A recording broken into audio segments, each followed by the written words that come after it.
యువమిత్రులందరికీ శుభాకాంక్షలు.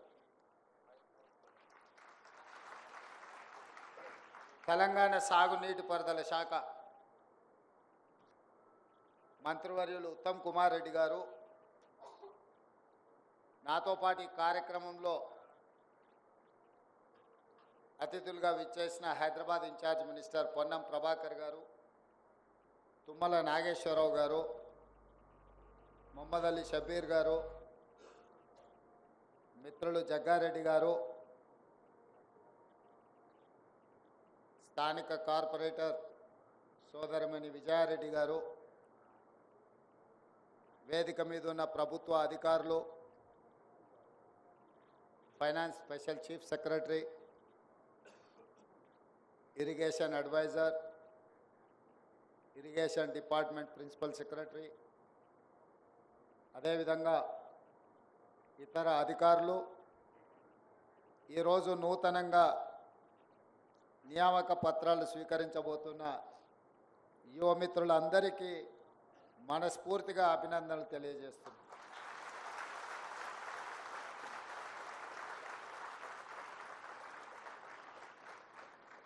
మీరందరూ ఉద్యోగాలను సాధించడంలోనే కాదు, దశాబ్దాలుగా తెలంగాణ ప్రజల ఆకాంక్ష అయిన ప్రత్యేక తెలంగాణ రాష్ట్ర సాధనలో కూడా మీ అందరి భాగస్వామ్యం ఉండడం వల్ల తెలంగాణ రాష్ట్రం ఏర్పడి 10 సంవత్సరాలు పూర్తి చేసుకొని 11వ సంవత్సరంలో ఈరోజు మనం కొనసాగుతున్నాం. ముఖ్యంగా మీకందరికీ నేను చెప్పవలసిన అవసరం లేదు. ఐఐటి, ఎన్ఐటి నుంచి వచ్చిన ఇంజనీరింగ్ గ్రాడ్యుయేట్స్ తెలంగాణ యొక్క భౌగోళిక స్వరూపం, తెలంగాణ ప్రాంత ప్రజలు ముఖ్యంగా గ్రామీణ ప్రాంతాలలో ఉన్న తెలంగాణ ప్రజలు ఏమి కోరుకున్నారు, ఏ అంశాల విషయంలో తెలంగాణ ప్రజలు నిర్లక్ష్యానికి లోనైనరో ఆ అంశాల ప్రాతిపదికన తెలంగాణ ఉద్యమం నిర్మాణం జరిగింది. ముఖ్యంగా తెలంగాణ రాష్ట్ర సాధనలో కీలకమైన అంశము నీళ్లు. ఆ నీళ్ళకే ఈరోజు మీరు ప్రతినిధులు.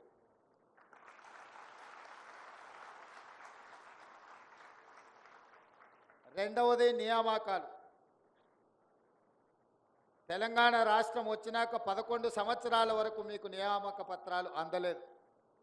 కానీ ఈరోజు ఉత్తమ్ కుమార్ రెడ్డి గారు ప్రత్యేకమైన శ్రద్ధ తీసుకొని తెలంగాణ పబ్లిక్ సర్వీస్ కమిషన్లో మీ నియామకాలు వాయిదాలు పడుతుంటే ఆ నియామకాలు చేపట్టవలసిందే. ఈ నిరుద్యోగ యువకులు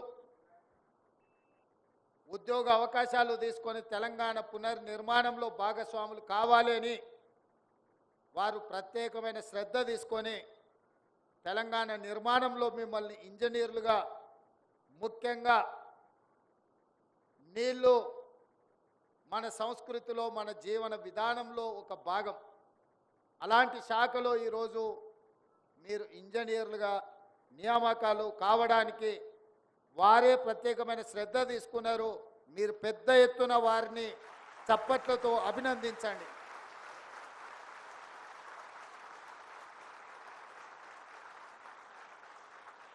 ముఖ్యమంత్రిగా మా మంత్రులు తీసుకొచ్చిన ప్రతిపాదనలని ఆమోదించి వాటిని ముందుకు తీసుకెళ్లడమే నా బాధ్యత. కానీ ప్రక్రియ మొత్తము తీసుకోవాల్సిన నిర్ణయాలు శాఖల మంత్రుల దగ్గరనే జరుగుతాయి. ఈరోజు అత్యంత ప్రతిష్టాత్మకమైన తెలంగాణ ప్రజల భావోద్వేగం వ్యవసాయము, నీళ్లు. ఈరోజు నేను మీ అందరితో ఒక్క మాట చెప్పదలుచుకున్నా. ఇది మీకు ఉద్యోగం కాదు, ఇది మీకు భావోద్వేగం. ఈ ఉద్యోగం కావాలంటే మీకు ఎక్కడైనా దొరుకుతుంది. మీరు చదువుకున్న బ్యాక్గ్రౌండ్కి, మీరు చేసిన ఇంజనీరింగ్ పట్టాతో ఇంకో శాఖలో కూడా మీకు ఉద్యోగం రావచ్చు. ఇది ఉద్యోగం కాదు, ఇది మీకు ఒక భావోద్వేగం. ఎందుకంటే తెలంగాణ ప్రజల 4 ప్రజల యొక్క భావోద్వేగం నీళ్లతో ముడిపడి ఉన్నది. ఆ నీళ్లను ఒడిసిపట్టి తెలంగాణ ప్రజలకు అందించవలసిన బాధ్యత, గురుతరమైన బాధ్యత మీ మీద ఉన్నది. అందుకే ఈ భావోద్వేగాన్ని మీరు మనసు పెట్టి నిర్వర్తించాల్సిన అవసరం ఉన్నది.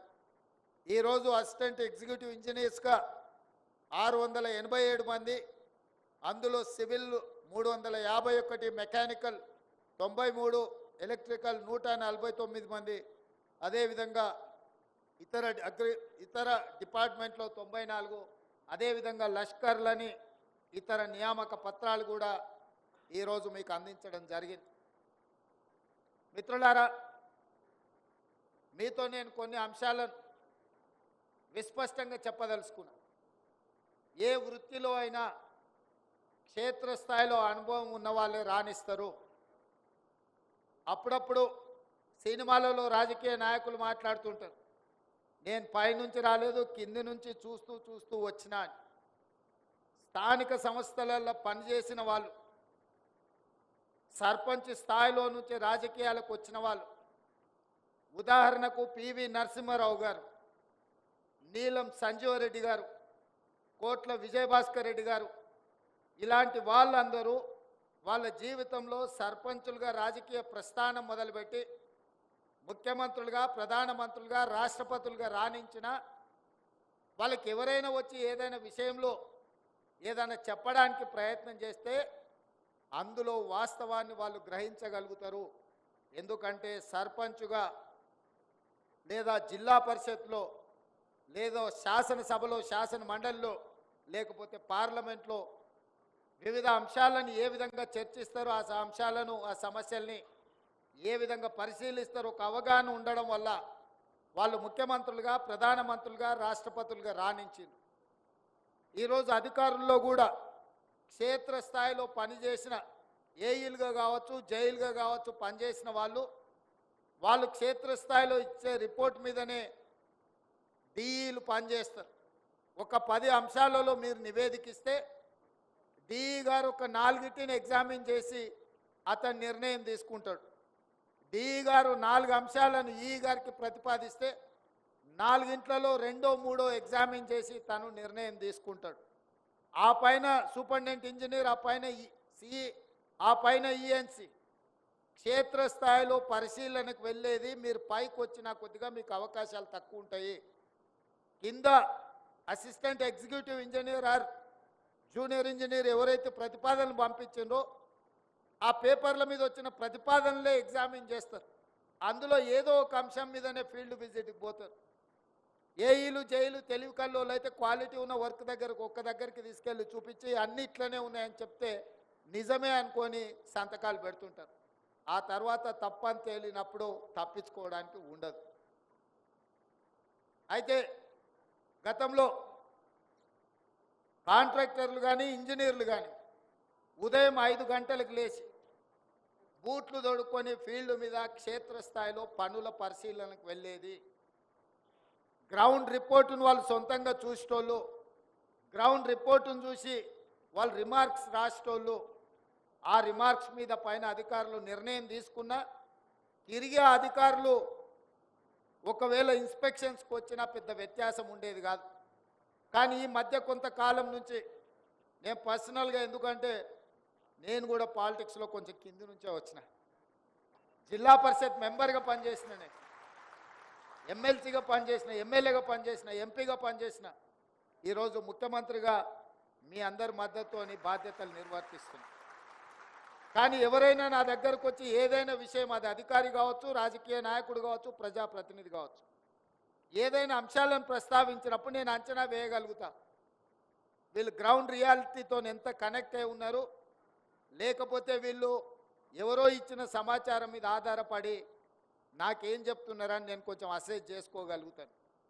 అంటే క్షేత్రస్థాయిలో తిరగడం వల్ల, క్షేత్రస్థాయిలో మనకు అనుభవం ఉండడం వల్ల మనం తీసుకునే నిర్ణయాలలో తప్పిదాలకు తక్కువ అవకాశం ఉంటుంది. ఈరోజు మీరు ఈ మధ్యకాలంలో ఇంజనీర్లు ఎవరు, నేను కంటిన్యూస్గా మానిటరింగ్ చేస్తున్న లాస్ట్ 9 months నుంచి ఫీల్డ్ ఇన్స్పెక్షన్స్కి పోయే వాళ్ళే తగ్గిపోయినరు.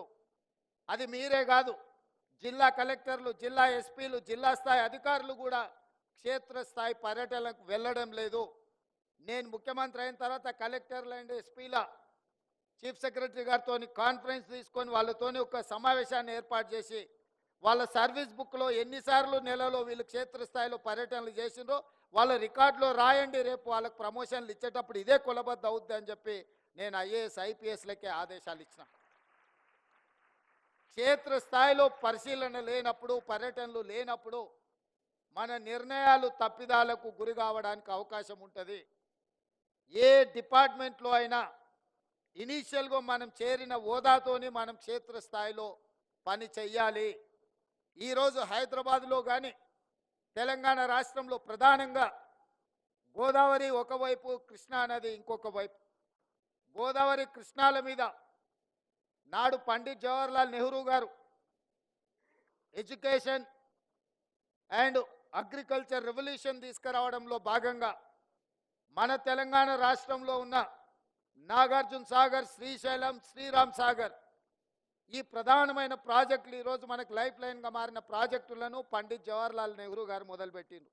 ఆ ప్రాజెక్టులు ఈ రోజు వరకు ఎన్నో ఆటుపోట్లను, ఎన్నో వరదలను, ఎన్నో ప్రకృతి వైపరీత్యాలను తట్టుకొని ఈరోజు నిలబడి కృష్ణా బేసిన్ మీద వచ్చిన వరదలకు నాగార్జున సాగర్, శ్రీశైలం ఎప్పుడో కొట్టుకుపోయి ఉండాలి. నాణ్యతలో ఒకవేళ లోపం ఉంటే ఈరోజు అవన్నీ వచ్చిన ఒడిదుడుకులను అన్నిటిని తట్టుకొని నిలబడి ఈ ప్రాజెక్టులు ఈరోజు ఈ దేశానికి, జాతికి అంకితమై పనిచేస్తున్నాయి. మరి నేను ఈ వేదిక మీద ఉన్న అధికారులు కొంతమందికి బాధ కలగొచ్చు, కానీ మీకు ఐ ఓపెనర్ కావాలి. మన కళ్ళ ముందల్నే కట్టిన కాళేశ్వరం 1,00,000 కోట్ల రూపాయలు ఖర్చు అయినాయి. కట్టడం, కూలడం రెండూ జరిగిపోయినాయి. దీనికి ఎవరిని బాధ్యులు చేయాలో మీరు చెప్పండి. పెద్దలు సామెత చెప్పినట్టు పనిమంతుడు పందిరేస్తే కుక్కతోక తలిగి కూలిపోయిందంట. ఈరోజు కాళేశ్వరం అనే ఒక మ్యాన్మేడ్ వండర్ అని చెప్పుకున్న ప్రాజెక్టు ఇప్పటికీ లిటరల్లీ 1,00,000 crores కాంట్రాక్టర్స్కి పేమెంట్ జరిగింది. ఇంకొక 47,000 కోట్ల రూపాయలు నాకు తెలిసినంత వరకు రాహుల్ బొజ్జ గారు చెప్పాలి, 1,47,000 కోట్ల రూపాయలతో కాళేశ్వరం ఈరోజు అంచనాలు పెరిగినాయి. 1,47,000 కోట్లలో 1,00,000 కోట్ల రూపాయలు ఖర్చు అయితే నికరంగా ఆయకట్టు 1,00,000 ఎకరాలకు కూడా ఇవ్వలేదు. 52,000 ఎకరాలకు మాత్రమే కాళేశ్వరం కింద ఆయకట్టు ఇచ్చిండ్రు. ఇది అఫీషియల్ రికార్డ్. నేను జల్సౌదాలో అఫీషియల్గా చీఫ్ మినిస్టర్గా ఆన్ రికార్డ్ నేను మీకు చెప్తున్నా. ఈరోజు మీరు డిపార్ట్మెంట్లో చేరబోతున్న ఇంజనీర్లుగా ఎందుకు ఈ తప్పిదం జరిగింది? 1,00,000 కోట్ల రూపాయలు ఖర్చు అయిన కాళేశ్వరం కట్టడం, కూలడం పూర్తి కాకముందే జరిగితే ఈ లోపం ప్రజాప్రతినిధులలో ఉందా? పైన కూర్చొని తీసుకున్న ఈఎన్సీలు, సిఈలు, ఎస్సీలలో ఉందా? లేదా క్షేత్రస్థాయిలో పనిచేసిన అసిస్టెంట్ ఎగ్జిక్యూటివ్ ఇంజనీర్లు లేకపోతే జూనియర్ ఇంజనీర్లో ఉందా? ఇదొక మీకు మోడల్ స్టడీ చేయడానికి, రీసెర్చ్ చేయడానికి మీరు కాళేశ్వరాన్ని తీసుకోండి. మ్యాన్మేడ్ వండర్స్ అంటే మోక్షగుండం విశ్వేశ్వరయ్య కట్టిన ఉస్మాన్ సాగర్, హిమాయత్ సాగర్ని చూడండి. 1908 హైదరాబాద్ మీద ఫ్లడ్స్ వచ్చి వేలాది మంది చనిపోయినప్పుడు నిజాం గ్లోబల్ టెండర్ పిలిచి ఇక్కడ ఉన్న ఈ వరదల్ని అరికట్టడానికి, హైదరాబాదు నగరాన్ని రక్షించడానికి ఒక గ్రేట్ భారత రత్న ఇంజనీర్ని అపాయింట్ చేస్తే అతను నిర్మించిన Osman Sagar, Himayat Sagar more than 100 years ఈరోజు ఉండి ఈరోజు హైదరాబాదు నగరానికి తాగడానికి నీళ్ళు అందిస్తుందంటే మోక్షగుండం విశ్వేశ్వరయ్య మీకు ఆదర్శం కావాలన్నా? 1,00,000 కోట్ల రూపాయల ఖర్చు పెట్టి కట్టడం, కూలడం జరిగిన కాళేశ్వరం ఇంజనీర్లు మీకు ఆదర్శంగా ఉండాలన్నా? యాజ్ ఏ ఇంజనీర్స్గా ఈరోజు మొదటి రోజు ప్రభుత్వ ఉద్యోగంలో చేరుతున్న మీరు ఆలోచన చేయండి. ఇది నిజంగా అంటే ఎవరిని ఏమనాలో తెలియని పరిస్థితి. ఏమని అనాలన్నా more than 50% department they worked in Kaleshwaram. వాళ్ళందరి మీద చర్యలు తీసుకుంటే అసలు డిపార్ట్మెంటే ఉండదు, రద్దు చేయాల్సిన పరిస్థితి ఉంది. చర్యలు తీసుకోకపోతే అందులో ఉన్న వాళ్ళనే మీరు కొనసాగిస్తున్నారని మేము ఆరోపణలు ఎదుర్కోవాల్సిన పరిస్థితి. దీన్ని ఏ రకంగా విశ్లేషించాలనో ఎవ్రీడే కమిషన్ ముందుకెళ్ళి సేమ్ గతంలో పనిచేసే ఇంజనీర్లే కమిషన్ చైర్మన్ ముందుకు వెళ్తున్నారు. అద్భుతమని ఆయనకు చెప్పడానికి ప్రయత్నం చేస్తున్నారు. ఆయన అడిగేదానికి వీళ్ళ దగ్గర సమాధానం లేదు. ఎవరిని ఎవరు ప్రొటెక్ట్ చేయాలనో ఎవరికి తెలియకుండా పోయింది. అంటే ఈ కారణాలు క్షేత్రస్థాయిలో పనిచేసిన ఇంజనీర్లు గతంలో ఏదైనా ఇంజనీరింగ్ మిస్టేక్ లేకపోతే సిడిఓలో అప్రూవల్ లేకపోతే క్షేత్రస్థాయిలో ఉన్న ఇంజనీర్లు రెఫ్యూజ్ చేసేటోళ్ళు, రిమార్క్స్ రాసేటోళ్ళు, తిరిగి మళ్ళీ మాకు ప్రాపర్ డైరెక్షన్ కావాలి అని అడిగేటోళ్ళు. డిఈ చెప్పినాను ఏఈ, ఈ చెప్పినాను డి, ఎస్ఈ చెప్పినాను ఈ, సిఈ చెప్పినాని ఎస్సీ, ఈఎన్సి చెప్పినాని సి, ఇరిగేషన్ సెక్రటరీ చెప్పినాను ఈఎన్సి, సంబంధిత శాఖ మంత్రి చెప్పినాని సెక్రటరీ, ముఖ్యమంత్రి చెప్పిండని సంబంధిత శాఖ మంత్రి.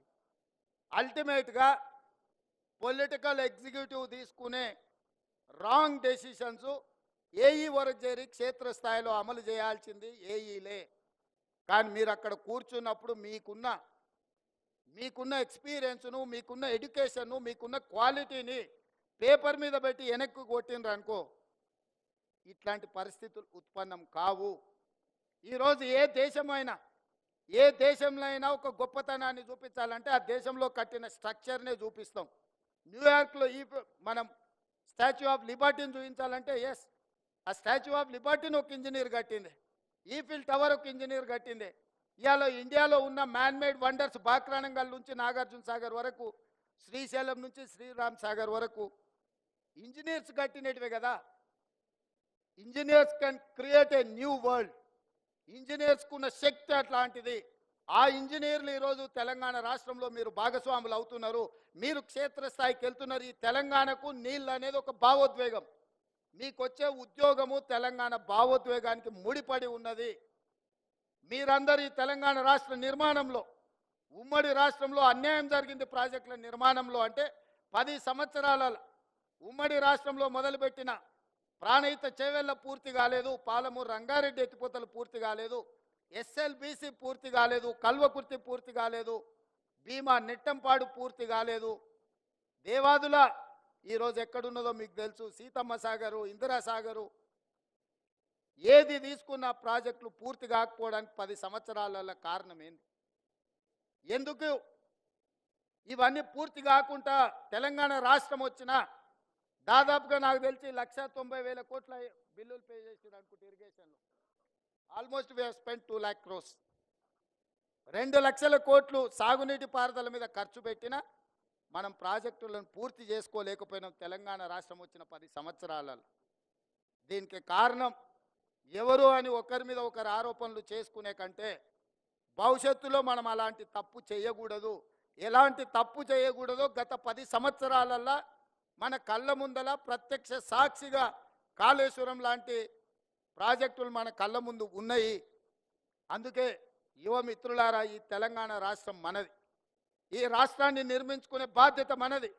ఈ దేశానికి, ప్రపంచానికి మన రాష్ట్రం ఆదర్శంగా నిలబెట్టాల్సింది మనమే. మీరు, నేను, మనము కలిస్తేనే ఈ తెలంగాణ రాష్ట్రాన్ని నిర్మించుకుంటాం.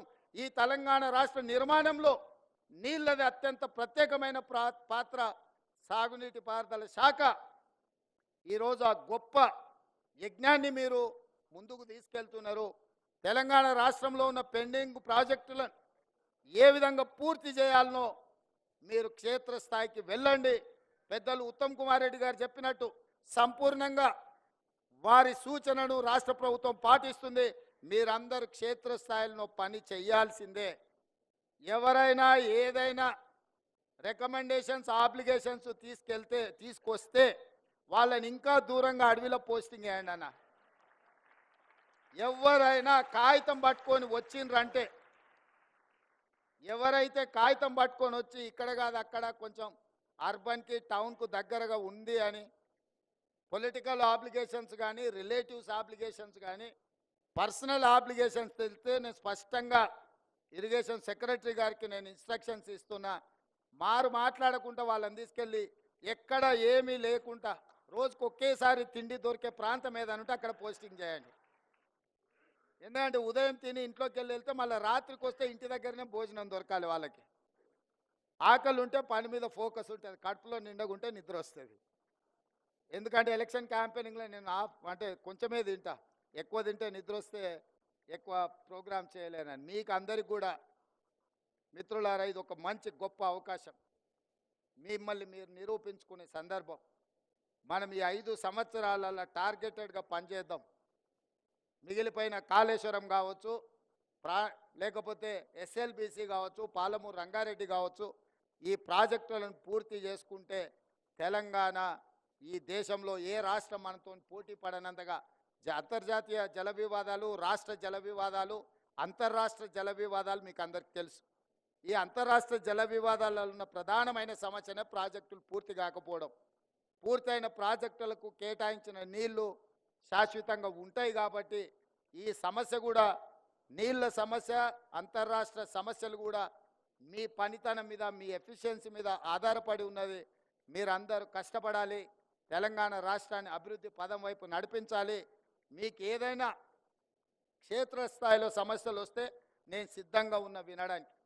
మీరు పనిచేసే క్రమంలో సమస్యలు వస్తే చెప్పండి, 100% నేను జవాబుదారీ ఆ సమస్యలను పరిష్కరించడానికి.